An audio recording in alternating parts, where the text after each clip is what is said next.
سلام دوستان، خوش آمدید به کانال پختوپزهای خانگی. ما امروز همراه یک نمود پیراژن بیسکویتنی کم خرج و عجایب با لذت تیار میکنیم. محصولات به ما لازم است: 50 گرم شکر، 50 گرم آرد، 2 دانه تخم لازم است. ما در اول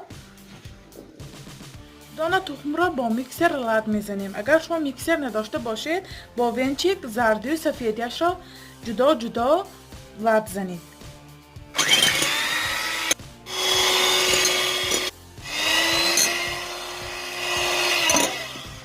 من تخم خودشه زدم. اکنون کم کم شکر همراه کرده بار دیگر رد میزنیم.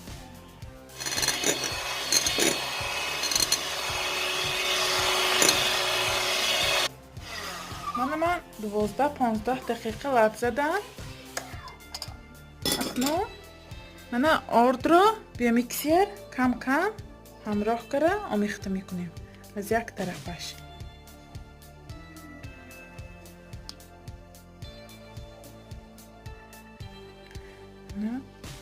آهسته آمیخته میکنیم. آردش برده نمانه در این محصولات ما به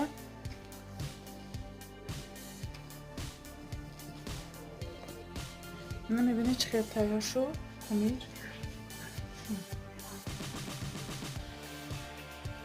من پرگامتنی بوماگه 4 کنجه بریدم.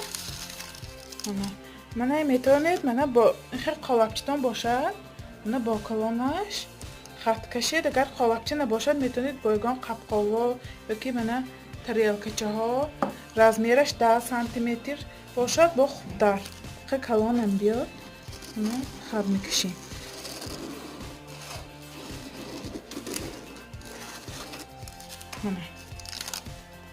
من همیشه خط کشیدم.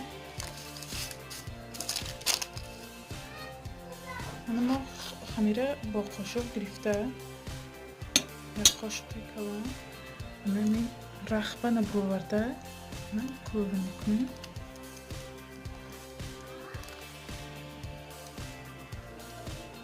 ما همه خمیره من را با کاغذ این گونه میگیریم.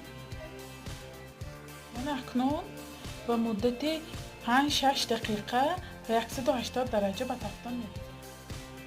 چگونه میبینید با مدتی 5-6 دقیقه پخت. میبینید چه بینی های ملایم. در گرمش قاوزشه کنید که میچسبد به تگش.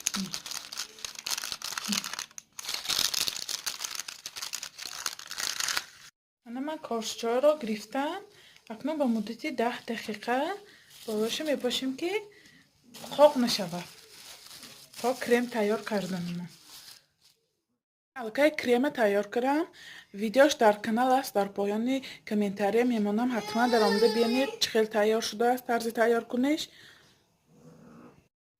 پیراژنی چای ما ببینید ملایم ایستاده است. خود درونش را کرم میکنیم. کرم کنیم. کرم میگیریم. تماما دل نمیگیرد. ببینید با لذت آهسته میپاشیم. اینها را کرم کردم. اکنون شکلات گلازور میکنیم.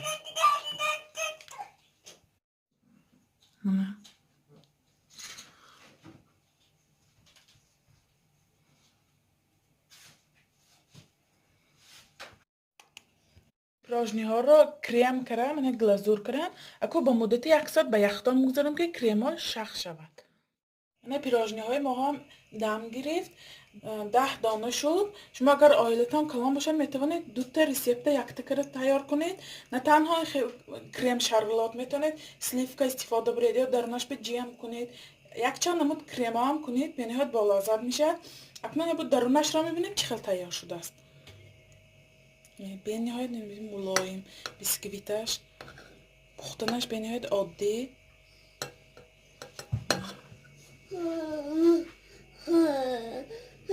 اگر جای نافهماش باشد حتما در کامنتاری نویسید. من سوال دوستان را به جواب نمیگذارم. کانال ما را دستگیری کنید، پادپیسکسی کنید و یارو دوستان را دعوت کنید. خیر تا ویدیوهای آینده در پناه خدا باشید.